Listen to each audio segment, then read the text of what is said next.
Halo guys, welcome back to my channel.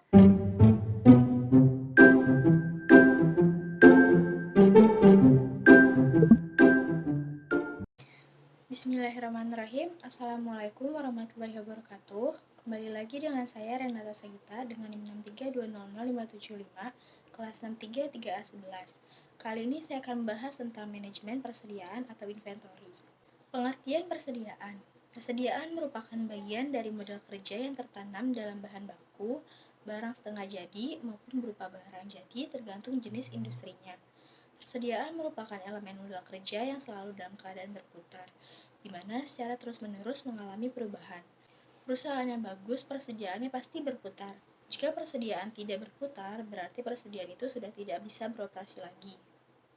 Persediaan atau inventory merupakan elemen utama dari modal kerja karena, yang pertama, jumlah persediaan paling besar dibanding dengan modal kerja lainnya.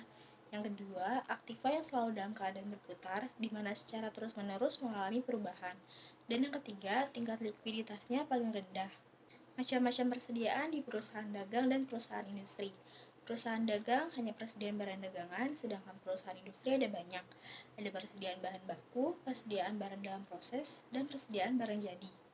Faktor penentu besarnya persediaan. Faktor-faktor yang menentukan besarnya persediaan, khususnya persediaan bahan baku adalah yang pertama, lead time, yaitu lamanya masa tunggu bahan yang dipesan datang. Yang kedua, frekuensi penggunaan bahan selama satu periode. Selama satu periode ini, apakah bahan yang digunakan banyak atau sedikit? Itu ada frekuensinya yang menentukan besarnya persediaan. Yang ketiga, jumlah dana yang tersedia. Kalau punya dana banyak, bisa membeli bahan persediaannya banyak. Tetapi jika sedikit, tidak bisa membeli banyak-banyak. Dan yang keempat, daya tahan bahan persediaan. Kalau misal bahan baku itu tidak tahan lama, harus cepat diolah menjadi bahan jadi. Jika bahan baku itu bisa bertahan lama, berarti tidak terlalu buru-buru dan menjadi besar persediaannya. Biaya persediaan optimal. Dalam pengelolaan persediaan bahan baku, ada dua jenis biaya yang dipertimbangkan untuk menentukan jumlah persediaan yang paling optimal, yaitu yang pertama, biaya pesan atau ordering cost, dan yang kedua, biaya simpan atau carrying cost. Biaya pesan yaitu semua biaya yang dikeluarkan dalam proses pemesanan suatu barang. Biaya pesan bersifat variabel atau berubah-ubah, yang perubahannya sesuai dengan frekuensi pemesanan. Biaya pesan meliputi, yang pertama, biaya selama proses pesanan, yang kedua, biaya pengiriman permintaan, yang ketiga, biaya penerimaan, pengecekan bahan dan penimbangan, yang keempat, biaya penempatan bahan ke dalam gudang, dan yang kelima, biaya proses pembayaran. Biaya simpan atau carrying cost yaitu biaya yang dikeluarkan perusahaan dalam rangka proses penyimpanan suatu barang yang dibeli. Biaya simpan merupakan biaya yang dikeluarkan untuk menyimpan bahan baku agar bahan baku yang disimpan kualitasnya sesuai dengan yang diinginkan. Biaya simpan bersifat variabel atau berubah-ubah, tergantung dari jumlah bahan baku yang disimpan. Biaya simpan ini meliputi yang pertama, biaya sewa gedung, yang kedua, biaya pemeliharaan bahan di gudang, yang ketiga, biaya modal atau bunga yang diperlukan untuk investasi barang yang akan disimpan, yang keempat, biaya asuransi, dan yang kelima, biaya keusangan barang atau kadaluarsa barang, dan biaya penurunan kualitas Economical Order Quantity atau EOQ, yaitu metode yang digunakan untuk menentukan jumlah pembelian bahan baku yang ekonomis. EOQ adalah rumus yang digunakan untuk mengatur jumlah pemesanan persediaan seekonomis mungkin. Adanya EOQ ini dapat membantu mengatasi barang yang menumpuk. Jangan sampai ada barang yang menumpuk di gudang. Jika ada banyak barang yang menumpuk, pasti ada timbul permasalahan. Salah satunya adalah cost.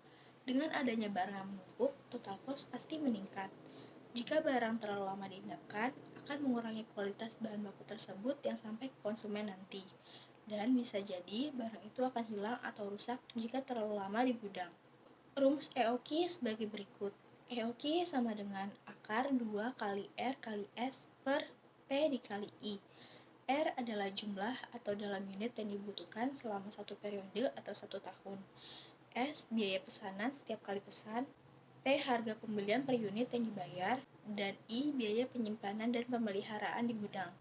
Biasanya dinyatakan dalam persentase dari nilai rata-rata dalam rupiah dari nilai persediaan. Contoh soal. Biaya penyimpanan dan pemeliharaan di gudang adalah 40% dari nilai persediaan di gudang. Biaya pesanan adalah 15 juta setiap kali pesanan. Jumlah material yang dibutuhkan selama setahun sebanyak 1.200 unit dengan harga 1 juta per unitnya. Hitunglah EOQ. EOQ sama dengan akar 2 kali 1.200 dikali 15 per 1 dikali 0,40 sama dengan akar 90.000 sama dengan 300 unit. Berarti dalam 1 tahun itu kita harus pesan 300 unit dalam sekali pesanan. Tidak boleh lebih dan tidak boleh kurang. Untuk mencapai 1.200 unit, berarti 1.200 unit dibagi 300 unit sama dengan 4.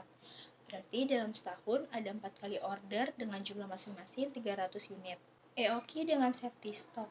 Jika perusahaan menetapkan jumlah minimum persediaan yang harus ada di gudang atau safety stock, maka jumlah barang yang ada di gudang, rumusnya sama dengan EOQ ditambah safety stock. Setiap kali jumlah persediaan mencapai safety stock, maka perusahaan harus segera membeli sebesar EOQ. Persediaan di gudang tidak pernah mencapai 0. Dari contoh perhitungan EOQ tadi, jika jumlah barang yang ada di gudang ditetapkan safety stock-nya adalah 25, maka sama dengan EOQ ditambah safety stock.